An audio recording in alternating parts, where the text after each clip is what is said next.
I'm Frank Garza, and welcome to Here and Abroad, a podcast that follows the U.S. men's national team and their player pool across Europe, MLS, or wherever else they play their club football. On today's show, we're going to focus on U.S. internationals playing in Europe's top 5 leagues and some of the more interesting storylines around them. To help me do that, I've invited Chuck Booth back to the show. Chuck is a soccer writer at CBS Sports. Chuck, welcome to the show. Hey, thanks for having me again. It seems like this is becoming a relatively regular occurrence, which isn't a bad thing. Yeah, well, you always give me so much good information when you come on, so I got to keep asking you to come back. And so, what we're going to do today is we're going to go through each of the top 5 leagues in Europe one at a time. And for each league, I've picked out a topic involving a USMNT player or players that I'd like to get your perspective on. And let's start with the English Premier League. And you know where I'm going there. Everyone knows where I'm going there. Everyone knows where I'm going there. It's Gio Reyna. Okay, so he's in the middle of this loan move at Nottingham Forest. Hasn't got a lot of minutes. Missed the last 2 matches, which the only thing I've heard it described as is a knock. I haven't heard any more details than that. And so my question for you is: are you worried about Gio Reyna right now? Oh, genuinely. So first, I I'm just beginning to just hate Nottingham Forest as a whole because they're just ruining the US player pool because now we have a goalkeeper situation again with the fact that Matt Turner's been dropped.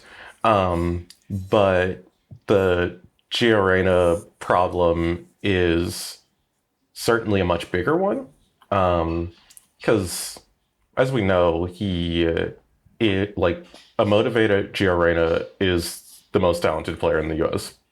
pool right now. Like, I don't think it's particularly close. He needs playing time. I think like when I last looked, he had basically played the same amount of minutes for Dortmund in 2024 as he's played for Nottingham Forest. And collectively, those don't add up to 90 minutes of soccer. And that's not good. Like, Greg Berhalter has already had to come out and say, we're gonna basically need to look at contingency plans because, we don't know if he's gonna be even fit to play 45 minutes of soccer for these upcoming Nations League games. And while I don't think the United States would have an issue winning Nations League without Gio Reyna. They will certainly have an issue being extremely competitive in Copa America without him.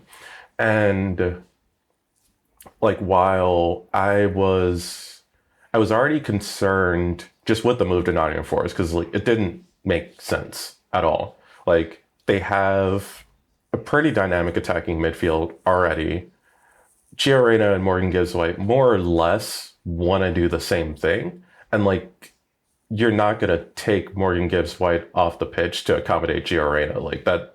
That would just be a bad thing for Nottingham Forest.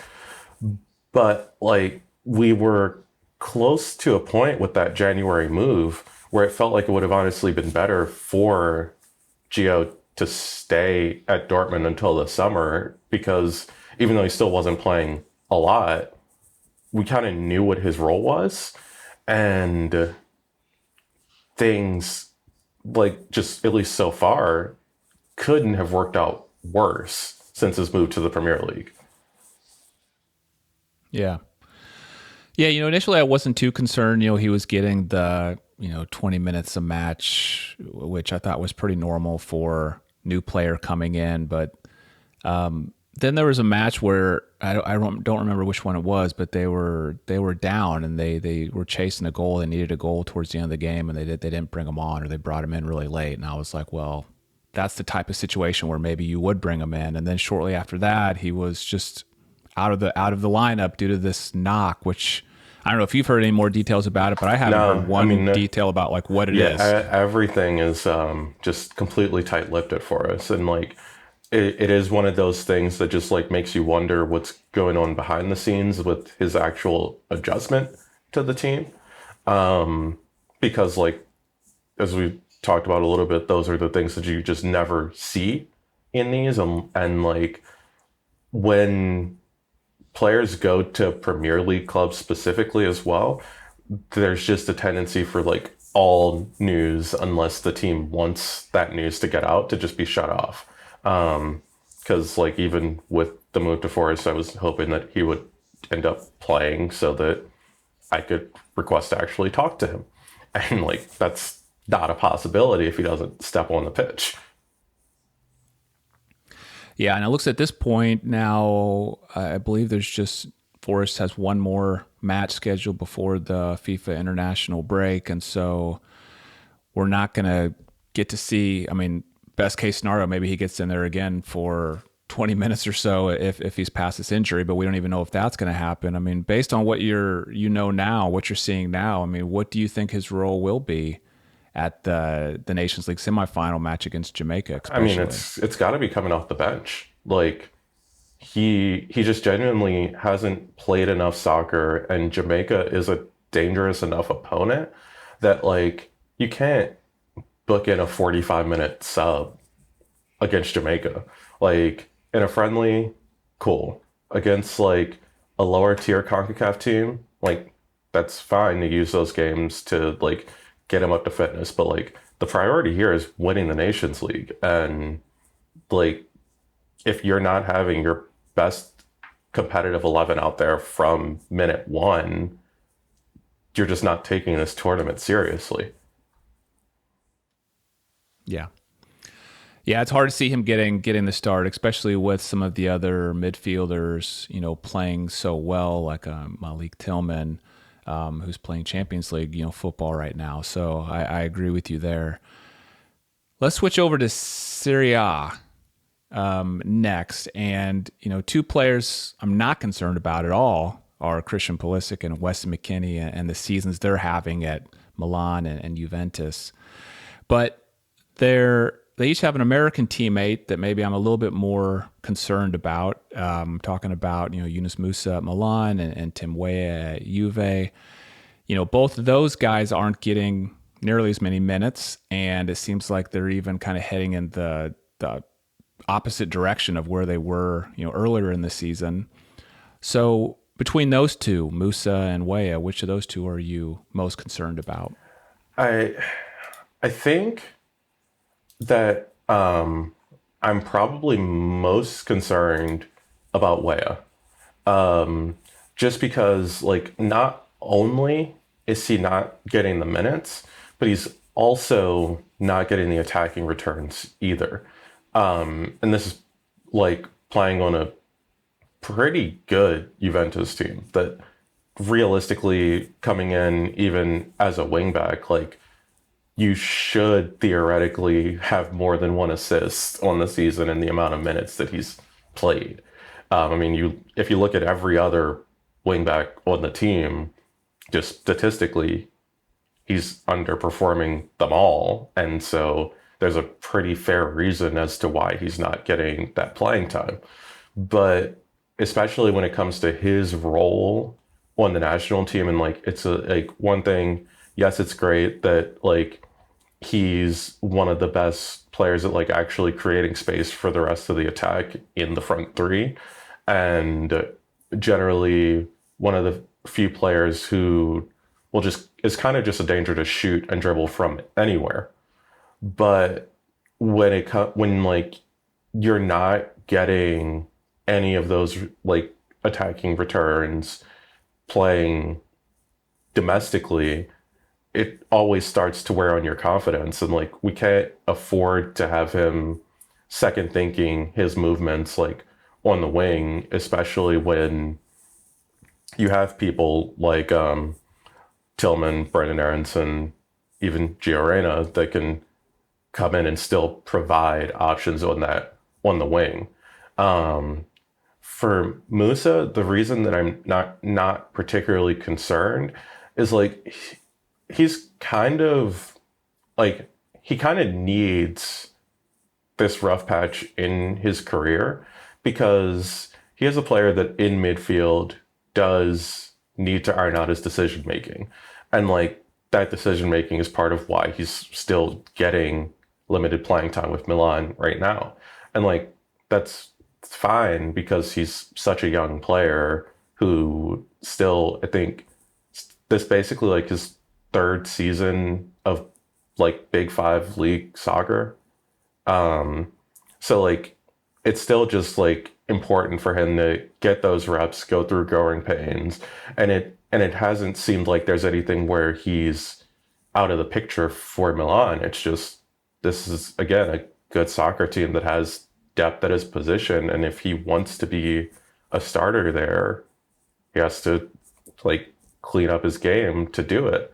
But still, with at least where the U.S. midfield is right now, I mean, there's no reason why he doesn't have a role in it. And it's not like he's in a Reina type situation where it doesn't feel like he's not fit enough to go 90 minutes if needed for the national team either.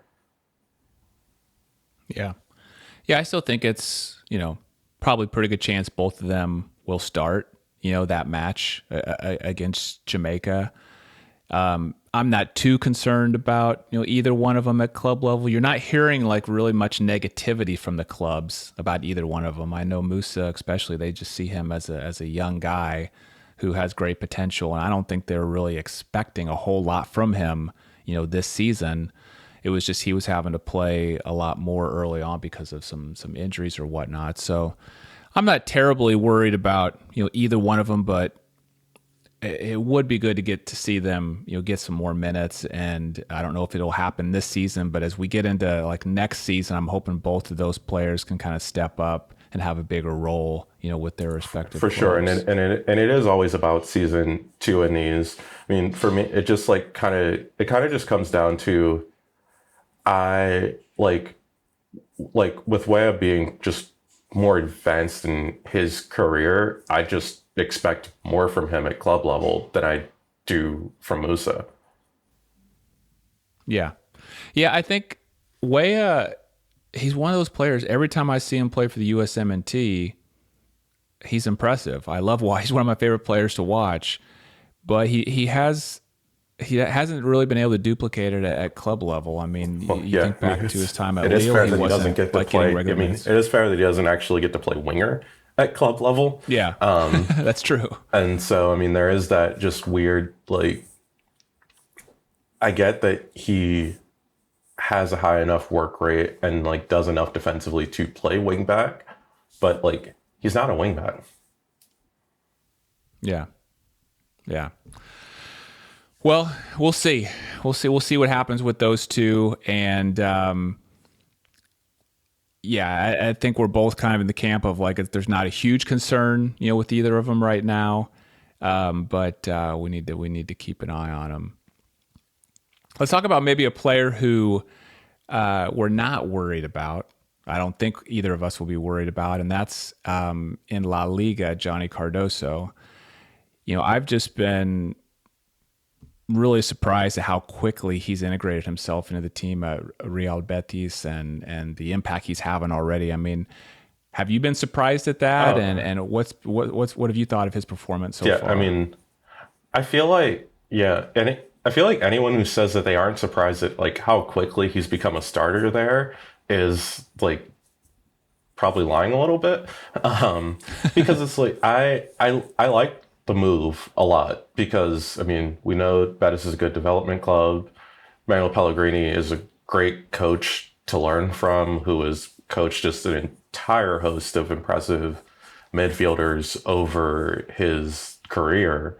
And like I thought like, okay, this would be a great place for him to like sit, learn this year, maybe start some next year. And he's already starting contributing to the attack and has cemented himself right then and there.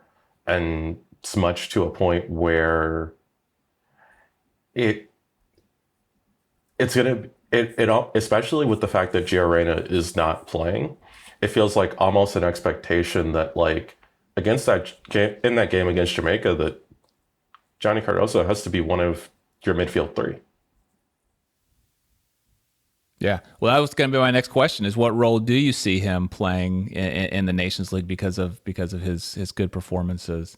You see him as a starter alongside which other two do you think? I mean, yeah, I right now I would be I would honestly be shocked if the midfield is anything other than Weston McKennie, Yunus Musa, and Johnny Cardoso for that game. Because like I don't feel like you can start Reyna. It's like Tyrell Adams is finally like back fully in training, but like he's if he even is on the Nations League roster, it'll be like when Weston McKennie just recovered and wasn't actually fit to play and was just there. And like it's good to have your actual captain there. Yeah. Yeah. It's going to be interesting to see what Berhalter does, with that midfield. It's going to be hard to leave a Cardoso out of there. I personally just want to see him play because I haven't seen him play much for the USMNT. I mean, he's been called into several of the recent camps, and he couldn't come because of injuries and whatnot. And so I don't feel like I've been able to just have a good evaluation of what he can do and how he fits in, to the U.S. team. And so I just want to see him get some more minutes and see what he can do. Definitely. And it's always like the weird give and take where it's like these types of games aren't a time to try too much new stuff. But like he's been around the team enough that like him starting in the midfield three shouldn't be new. And just like when you look at every other midfielder that plays his role, I mean, it kind of just comes down to him against like Luca de la Torre, and he's in much better form than de la Torre right now. Yeah. All right. Well, let's go on to the Bundesliga next. And my question for you there is, so I had a hard time picking out one specific person that I wanted to talk about on this one. And so I decided to go with asking you who you think is the top American performer in the Bundesliga, so far this season. Yeah, no, I mean, I know we talked a little bit about this before recording that this might actually be like by far the hardest question that you have on here to answer because like it's the answer is almost like no one and everyone at the same time just because they're all on very similar levels. I think if I had to pick just one player, and I mean, it's kind of annoying because like I honestly feel like his US national team future is probably over, and that's Jordan Pifok. Um, because he has like actually like integrated well into the Gladbach attack, but like he could like it's like he couldn't have picked a worse time to do it because like he's doing this and Josh Sargent scoring every week for Norwich, and Josh Sargent was already above Jordan Pifok on the depth chart, and there really is no reason to particularly change that, especially since like for now we still have a starting striker. We still know what we're going to get out of Ricardo Pepi. So like you kind of just have your 3 to 4 strikers because it's not like Jesus Ferreira's going anywhere, even though he just came back from injury himself and is like working back up to full fitness. But I don't see a situation in which Pifok's on this Nations League roster at all. But the other name that I think and it's where it like comes down to like he's not lighting up a stat sheet, but just the fact that he's starting at 20 for his club is impressive right now is where we are with Kevin Paredes at the moment because he is like an extremely talented player. I know we're still trying to figure out like, is he a winger or is he a wing back? Like, and it's very weird how many of just those scenarios positionally we have within the entire national team, because like there really just are a lot of players where it's like we don't really know their position, and it's not like this team is really in a place where it's like ready for a back three to try and accommodate him as like how he's playing for his club either. But just his rise to breaking in as a full-time starter for Wolfsburg and keeping that spot is impressive. And then like I had the opportunity to talk to him recently just about like his growth there, and like it's not, while he didn't like say anything like groundbreaking while talking to him, just like it's very clear on just his mindset, drive, knowing the goal that's in front of him and knowing what he needs to do to reach it. And like so far in his career, he's done what he's needed to do to reach those goals. And like there's no reason to presume that he won't continue to do so, which is going to make it very interesting for like what his role is with the national team in the next couple of years, because he certainly is on track to be a regular in the senior team, but like with him playing mostly on the left side, he's also going up against two of the most established members of the national team, and Anthony Robinson and Christian Pulisic. And that's where it just gets very interesting for, okay, what is his true role? Yeah. I mean, he's probably the player in the Bundesliga, I'm most excited about, because of his potential. And it does seem like he's getting called in more regularly. Fully expect him to be there, get a call up for the Nations League. And I agree with you about PFOC. I don't know if there's anything he can do to get back in. It seems like he's probably pretty far down on Berhalter's pecking list of strikers. Not exactly sure why, but he's one that you'd be really surprised if you got a call up. And I'll mention one more guy that kind of seems to be further down on Berhalter's depth chart than a lot of people think he should be, and that's John Brooks. I still would love to see Brooks get called up at least one more time to just, the guy's starting week in and week out, in the Bundesliga for Hoffenheim, who's like, I think seventh place right now. So, I mean, we're talking about a top performing team in the Bundesliga.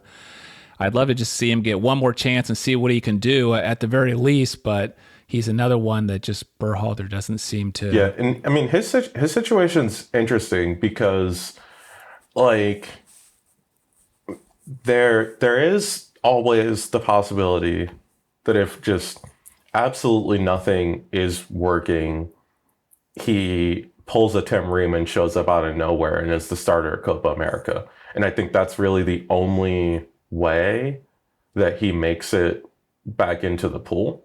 Like, you can't fully rule him out. It is good that Chris Richards is not only playing, but playing well.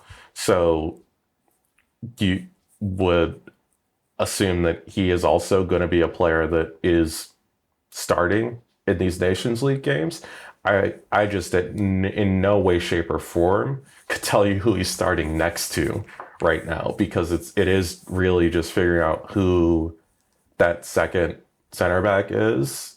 And like, I just don't know. But I do at least know that I don't want it to be Tim Ream at this point, because like it's just an opportunity loss for every other member of the pool if he ends up being that guy again. And unfortunately, there's not enough time for Mark McKenzie to get out of Belgium to test himself at an absolutely top club.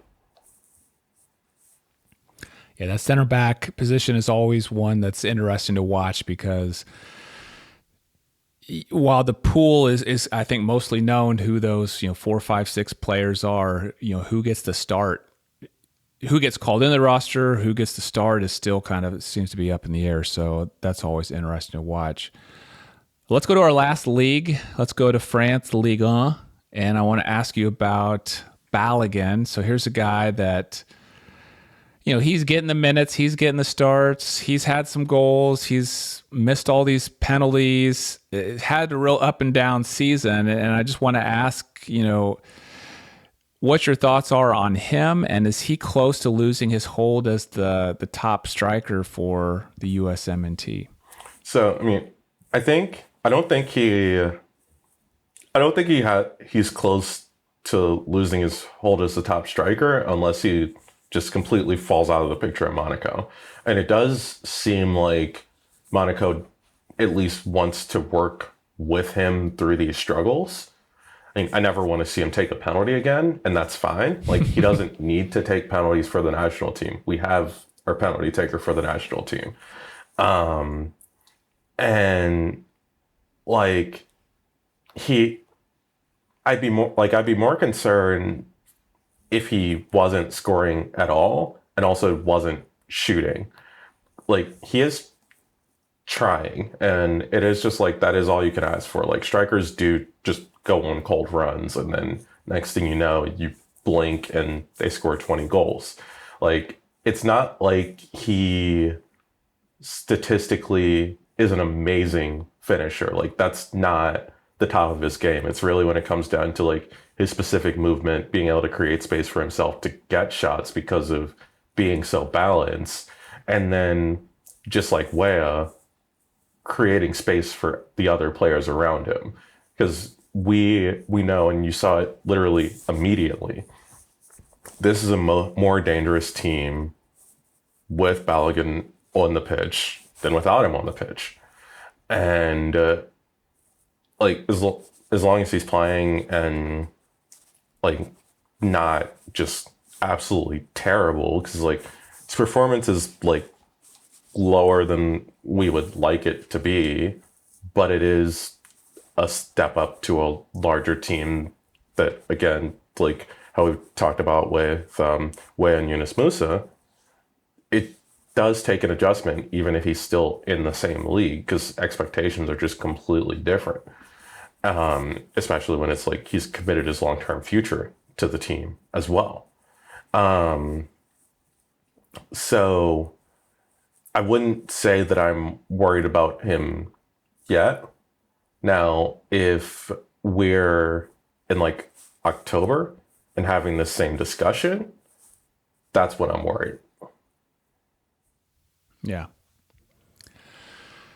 Yeah, I think he's one where just expectations were so high, from USMNT fans. It's going to be tough to hit for him to live up to that billing. And yeah, I think he's still going to be the starting. He's going to be starting against Jamaica. I think he has a lot of runway, with the team. But it's going to be real interesting to see what he does in these, competitive, tournament style matchups. It's going to be interesting to see, if he can get some big goals, in those matches. And I believe I do remember correctly, he did score in the Nations League, either semifinal or final last year. So hopefully he can do that again. Yeah, no, that would definitely be cool. If he was able to continue contributing, since like Nations League literally was his debut last year as well. That's true. So That's true. Like, this is even an even more meaningful tournament to him than the average USMNT international, just because of like that's where he got to introduce himself to everyone. Well, Chuck, we did it. All 5 leagues, we went through them. Thank you so much for being on the show. I'll make sure and put links in the show notes to your X account, which is at Chuck Booth Sport, and also to your work at CBS Sports. Everyone should check out that article you mentioned about Kevin Paredes. But before I let you go, any final thoughts you'd like to share with us? And it's yeah, really. Let's just hopefully that next time we talk, that the USMNT will have actually won Nations League. Yes. But yeah, very very curious to see what this roster looks like because we've got some questions. Yeah. Yeah. So we're recording this on Tuesday. I've heard kind of some mixed signals. I've heard Wednesday the roster's going to get released. I've heard Thursday, but nonetheless, this week it's definitely going to come out. And Yeah, so, because like Canada's already is dropped today. I know theirs isn't yeah. specifically for Nations League, it's for the playoffs, but at the deadline, the absolute deadline is Friday when CONCACAF is going to release all of the rosters. All right. I'm excited. Chuck, thanks again for joining the show. Thanks for having me. And thanks to everyone for listening to Here and Abroad. If you enjoyed the episode, please share it with a fellow USMNT fan. I'm Frank Garza. You can follow me on X at FrankGarza007, and I'll be back next week with a new episode.